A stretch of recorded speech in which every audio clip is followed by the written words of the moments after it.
A flaming chunk of suspected space junk has crash-landed in WA's outback. Stunned workers at a Pilbara mine site found the mysterious item burning and alerted emergency services. This is the moment police in WA, with their body cams rolling, approached the giant chunk of metal and carbon fibre which was found on a remote road near a mine site close to the town of Newman.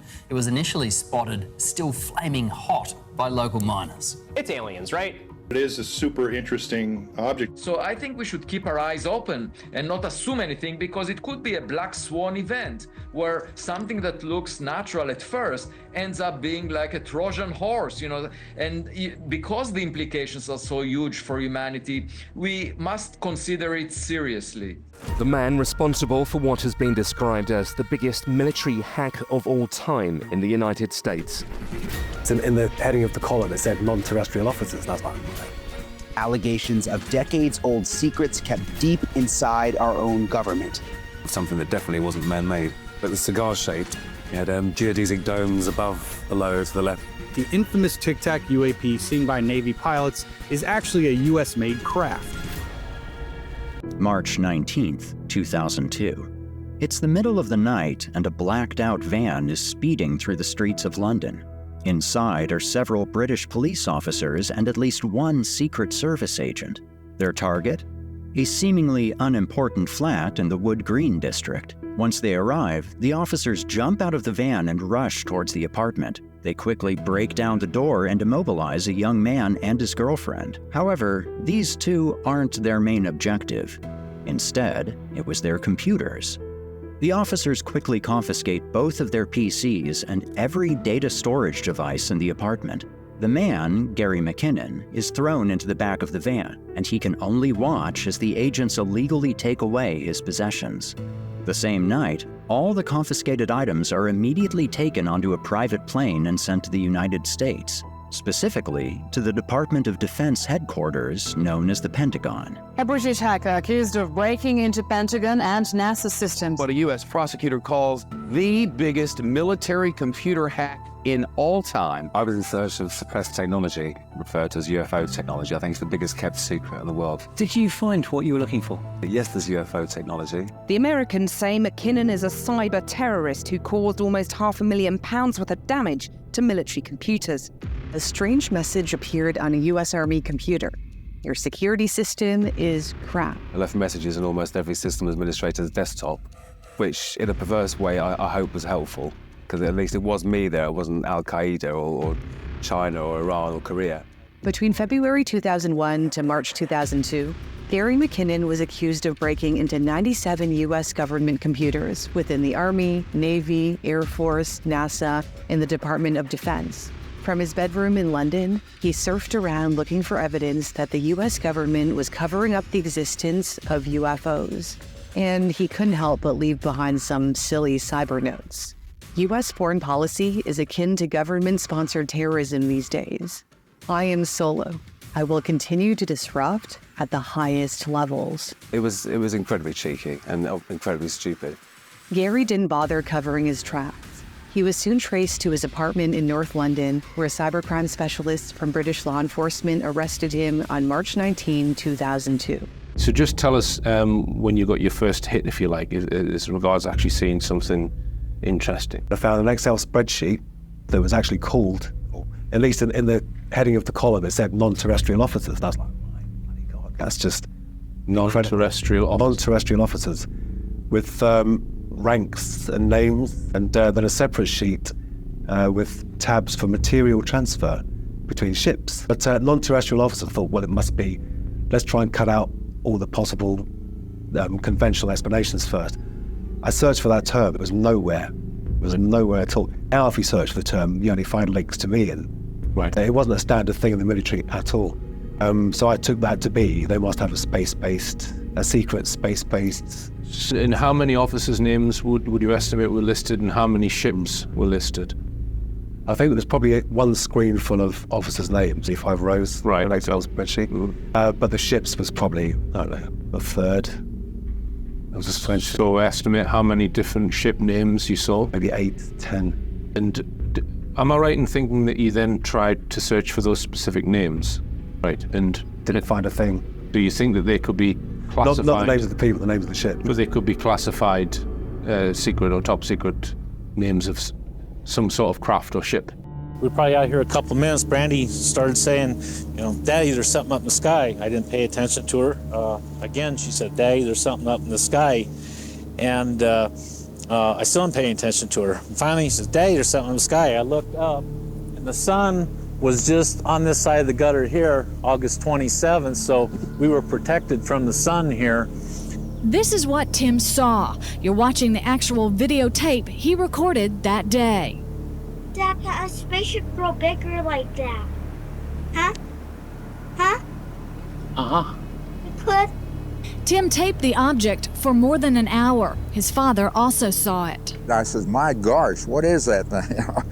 And to me, it appeared as a long pencil-like aluminum foil triangle object in the sky, moving erratic, but staying this north and west of the sun.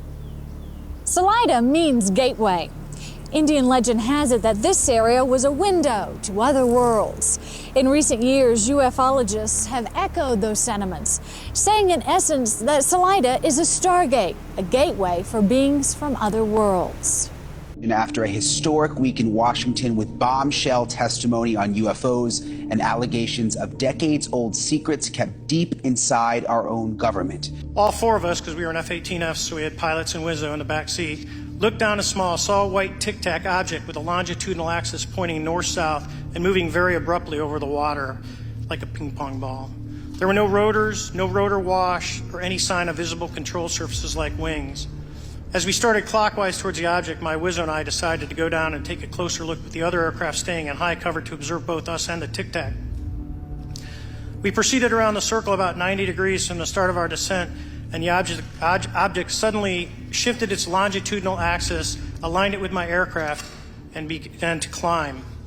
We considered 270 degrees to and we went nose low to where the tic-tac would have been. Our altitude at this point was about 15,000 feet, and the tic-tac was about 12,000. As we pulled nose onto the object, within about a half mile of it, it rapidly accelerated in front of us and disappeared. Our wingmen, roughly 8,000 feet above us, lost contact also. We immediately turned back to see where the whitewater was at, and it was gone also. So during a recent interview, investigative journalist Ross Coulthard said that the infamous Tic Tac UAP seen by Navy pilots in 2004 is actually a U.S.-made craft. And not just any craft, he claims it was built by Lockheed Martin. Check it out. I now know categorically that the Tic Tac is Lockheed Martin technology. Okay. The Tic Tac is Lockheed Martin technology. Why are we being lied to? Then there's Congressman Eric Burleson. He just said in a recent interview that an insider showed him photos of the U.S.-made Tic Tac craft as well. He didn't confirm if it was reverse engineered, but he said he believed the tech was real. Had two people come to me that say that the Tic Tac is a Lockheed Martin creation. And just a couple of months ago, an anonymous whistleblower posted classified-looking documents on Reddit claiming that the Tic Tac is U.S. tech based on exotic propulsion. Documents mention field propulsion, plasma containment, and anti-gravity stabilization. So are all of these sources talking about the same program? Are we being slowly prepared for disclosure, or is it an elaborate misinformation campaign? We always have to consider that. But if this is real, the bigger question is, where did we get this technology? Is it reverse engineered NHI technology? Is it breakthrough science, or something else? They're moving in very bizarre ways. They're enormous. They have much more mass and much more speed. They're interstellar objects, and he's speculating whether or not they're alien. We got one passing by pretty soon, right? Mm-hmm. I've been following that one a little bit. Yeah, this is one of the ones he's talking about. They think it's a spaceship. They think it's something. You know, whatever it is. For it to come outside of our solar system on this path is just very bizarre. Very bizarre, but other astronomers say, yeah, but it just might be unique. Mm-hmm. Like there's a lot of stuff in space they're finding through the James Webb telescope that they didn't understand. So they had this idea of the universe being 13.7 or whatever it is billion years old. But now they're finding these galaxies that were formed far too quickly, like after the Big Bang. And so now they're starting to say, well, this might be an indication that it's quite a bit older, and that maybe it's not 13, maybe the Big Bang is not 13.7 billion years, but that's just as far back as we can look. And as they get better and better equipment and better ways of looking, they'll be able to find more evidence and more information that gives them more questions and less answers. It's really weird. It's like, there's a quote by Dennis McKenna, and he said that once the bonfire of knowledge expands, the surface layer of ignorance is exposed. More of a surface layer of it. So the more you see and the more you learn, the more you realize, oh, I don't know shit. And that's what they're kind of finding out about space. It's like they know a lot, but they don't know a lot in comparison to what's out there. More questions pop up than answers. Yeah, I mean, it's fucking, it might be. It's just wild too how much of that we were taught in school is like fact, and then you grow up and like, wait a minute, we don't really know what's going on. I didn't even know there was dwarf planets in our solar system. Yeah. There's planets that aren't like regular planets, but I didn't learn about those. I might have learned that 3 years ago. It's pretty wild to think that they're I'm 32. that they're there and we never learned about them. Yeah. Well, there's also speculation that there's something big that's outside of the Kuiper Belt. That there's like some other planet, that it might even be a dwarf star, or what is it called? I forget what they're called, a brown dwarf. But that we might have a binary star system, and that this star might have died off, and it's like in a far outside of our own sun, outside of that orbit. Wow. So there's this thing called the Kuiper Belt that's outside of Pluto, and it's a belt of objects, and that's one of the reasons why Pluto got declassified as a planet, because it is a little too small to be a planet, and it seems like there's a lot of these objects out there, and then they found a couple more, and they're saying, okay, it's not a planet, but there seems to be a drop-off after that, which indicates something that is of a large mass exists. Interesting. But it's a little too far for us to be able to look at right now. So it's a lot of just speculation. I am not comfortable with this Comet Atlas. I know. And I, like, you know... We've got Avi Loeb coming on to talk about it. He's amazing. I had him on my podcast a long time ago. He put up with my ass. A lot of people in the beginning were saying that it's bullshit, it's a comet, why is he saying this? He's risking his reputation. But then as time's going on, they're going, whoa, this is weird. This thing's really weird. Well, it's okay, first of all, it's important to note that one thing that titillates my dumb ass is it just so happens the government shutdown coincides with when we could use the satellites on Mars to get pictures of that fucking thing. So we're not getting pictures. They did release a picture of it yesterday. Wait a minute. The government shutdown is stopping us from getting pictures of this thing? Yes. That's insane. That's insane. Now that's so insane. They should open that up. I mean, it seems like that's really weird. Did you see the images that just came in though? The Europeans got an image of it. It's weird looking. It's weird looking, but I don't know what a comet looks like. So I don't know what a comet looks like, and I don't know why it's weirder than other comets. But it does seem like it's going loop, loop. It's like rolling in a weird way, but it's the gas, right? It's like it's what it's releasing is the weird part. Well, the weird part is coming from the same part of the universe where the WOW signal came from. Yeah, that's weird. That's weird. That's fucking weird. That's dude. weird. Because that WOW signal, what was it, like 70 seconds long? Some very strange coded signal that was 70 seconds long. You know what else is weird is Jeremy Corbell said a bunch of people are going to start saying there's a mothership coming to Earth and don't believe him. Remember he was saying that? Yeah, what's that all about? Why did he know that? I don't know. You got to tell people why you know something like that. You can't just say that. Well, you know what I mean? Like, how do you know? What Nixon was doing was just a version of that. Or not even Nixon doing, but what the crime was a version of that, listening in on your opponents. They probably all listen to each other now. Right. They probably all hack into each other's email. They probably hire hackers to hack into each other's phones and hack into each other's emails and shit. And, you know, they do that, man. It's just, it's a dirty game. I mean, they've turned that dirty political game into like life. Like you said, if I know you, my phone is hacked. Or just is it the NSA? Or is it who knows? There's probably all organizations that are new that we don't even know of. Right. You know, they're like, too many people know about the CIA. Let's branch out. Yeah. Like, let's come up with something new. Yeah, and you need intelligence agencies because the world is a dirty, dark place filled with monsters, and a lot of them we put there. But they're still monsters. And like, look, I'm sorry we got monsters, but we have to fucking have a wall and arm the turrets. Trump executive order quietly declared that NASA is now a spy agency. What? How? About that? Not? Yeah, this happened a couple weeks ago. What?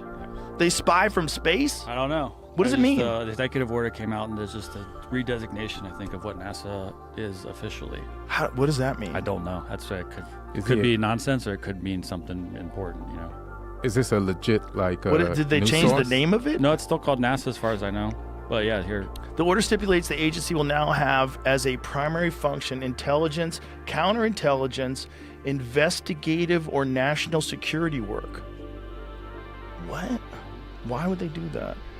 The major departure for the agency was historically focused on space exploration, as well as space and earth sciences over its 67-year lifespan. Not to mention that science and exploration stuff, NASA Watch founder Keith Cowing, former scientist and at the agency now closely follows its internal and external politics, wrote in a blog post, there are signs that Trump's intentions behind the order were at least partially related to labor concerns rather than spycraft.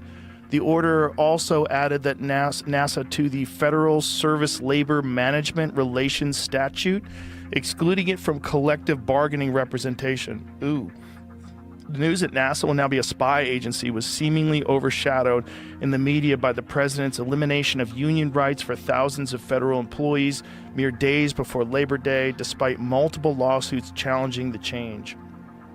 I wonder if this is because of private space companies, because they're so far ahead. Like Blue Origin is far ahead of what NASA does.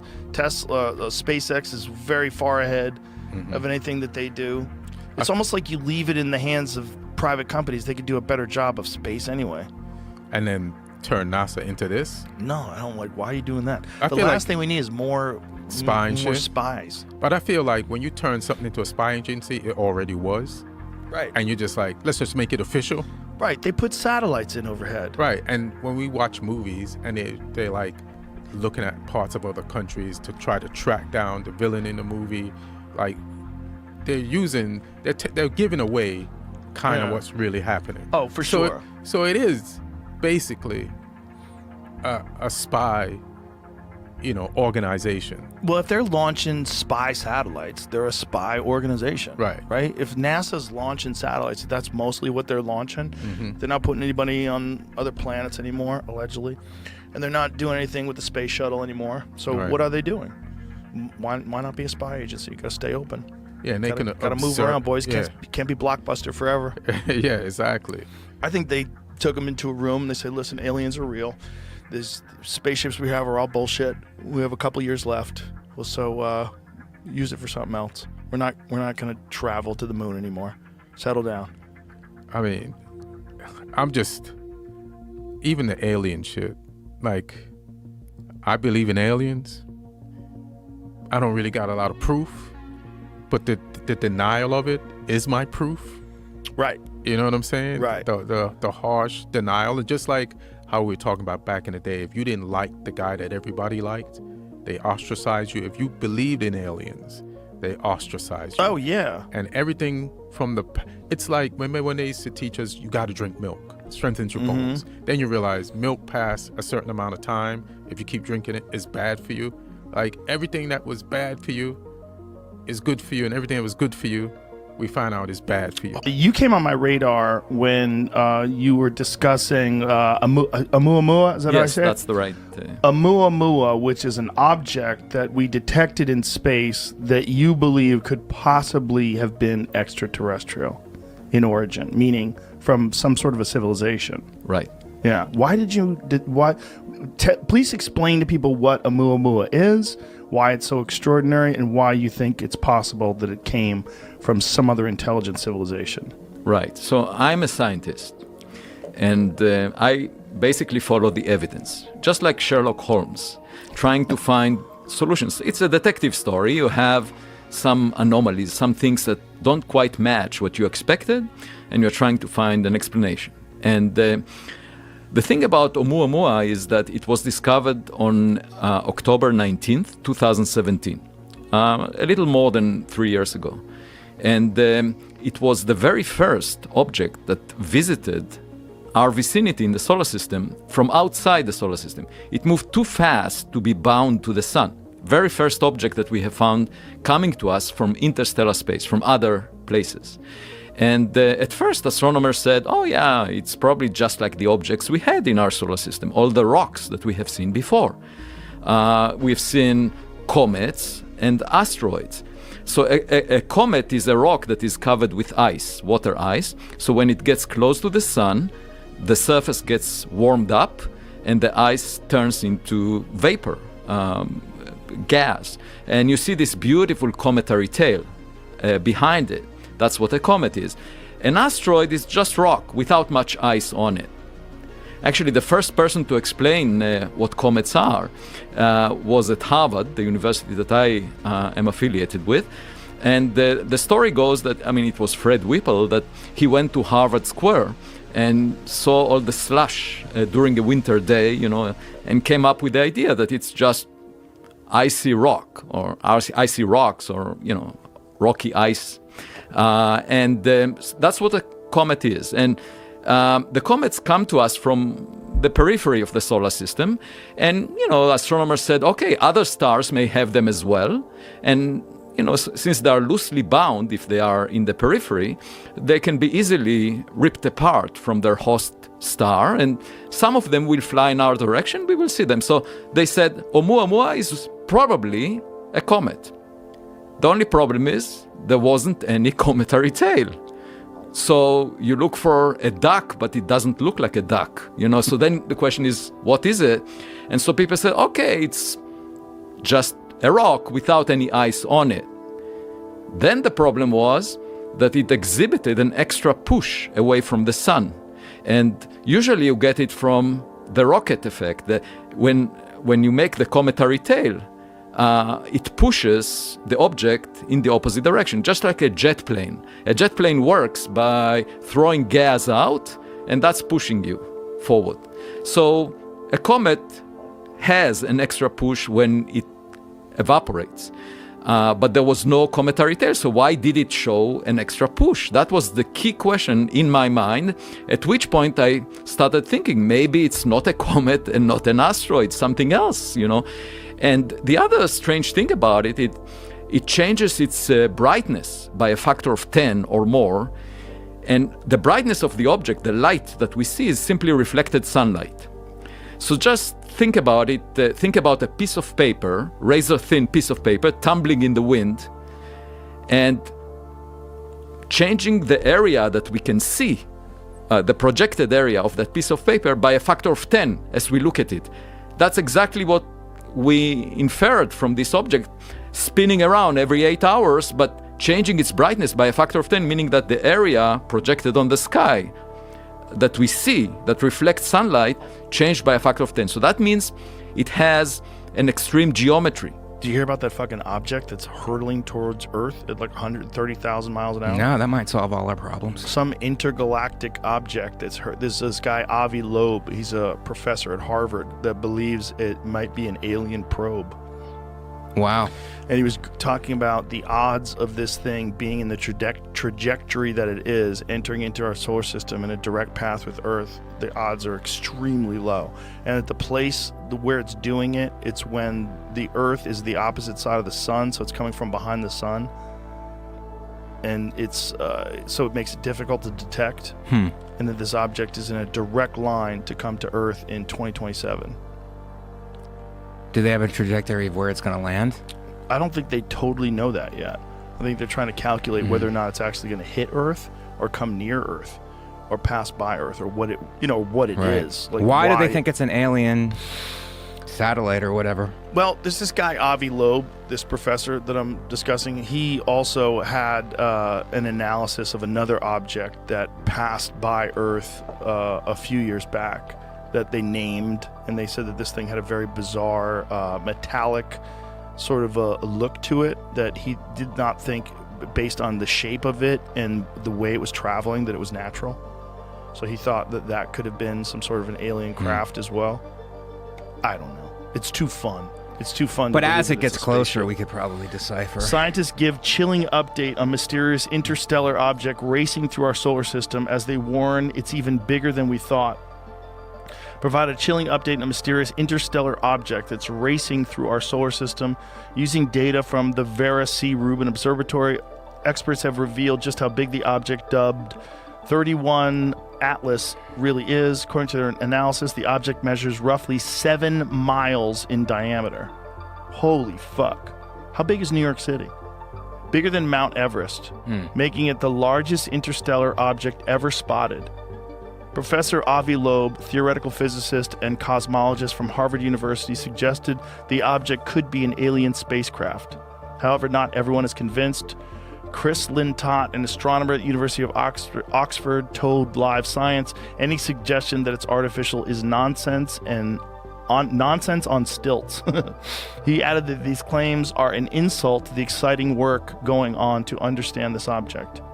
But Harvard's legit, and Avi Loeb is a legit astronomer. Right. I mean, let's not rule anything out. Yeah. As it gets closer. There's something about it, about the way it's traveling, that it's bizarre. But it doesn't have a trail like a comet does. Right. Scroll up a little so I can see that. The images of the comet were actually snapped by the Vera C. Rubin before it was officially discovered. However, since it was identified on July 1st, just a little bit ago, scientists have scoured back through data to find out more about the mysterious object. New study published on RXIV, whatever that is. More than 200 researchers have confirmed the likely size of the comet's main body, known as its nucleus. Their analysis suggests the nucleus has a radius of around 3.5 miles. That translates to a diameter or width of about 7 miles. To put that in perspective, bigger than Mount Everest, twice the size of Mount Kilimanjaro. If you try to interpret the light that it reflected over as it was tumbling around, and so a flat object about the size of a football field that has an extra push. If it were a comet, it needed to lose about 1/10 of its weight. So a lot of evaporation. You can't just say, oh, it's a little bit of evaporation and therefore that's why we don't see it. It should have lost 1/10 of its weight. If we go on a diet and lose 1/10 of our weight, that's a big chunk of mass, right? So this object didn't lose that because we didn't see it. And the Spitzer Space Telescope looked very deeply behind it to see if there are any traces of dust or gas. Didn't see anything. So then, just like Sherlock Holmes, I was trying to think together with a postdoc of mine, Shmuel Bialy, what could explain it? And the only thing that came to mind is reflecting sunlight. So the object itself is being pushed by the sunlight reflecting off its surface. And that would agree with everything we know about the object, but in order for it to work, the object needs to be very thin, like a sail, the sail on a boat. So a sail is pushed by a wind, but you can also push an object, a thin object, by light, and that is called the light sail. And we're actually using this technology now, developing it for space exploration. The big advantage is you don't need to carry the fuel with the spacecraft. You just reflect light off it and it's being pushed. There's a science fiction movie that did something like that. I think it was called Sunlight. Quite possibly. I should mention an anecdote. In September, just a few months ago, in September 2020, there was another object that showed an extra push, no cometary tail. And then astronomers gave it a name 2020 SO, okay, September 2020. And then they extrapolated back in time and found that it came from Earth, actually. And then they looked at the history books and saw that indeed there was a rocket booster from a lunar lander that was kicked into space, and this is the object. Now, why did it show this push? Because it's a hollow, it's a very thin structure. So here is an example where we can tell it's artificial, and we know that we made it. But Oumuamua could not have been made by us because it was passing near us just for a few months, very quickly, faster than any rocket that we can launch. That's why we couldn't really chase it when it was receding away from us. And it came from outside the solar system. So, I just do 1 + 1 = 2. I say, okay, it looks very peculiar. Maybe it belongs to another civilization. Well, hopefully they come in peace.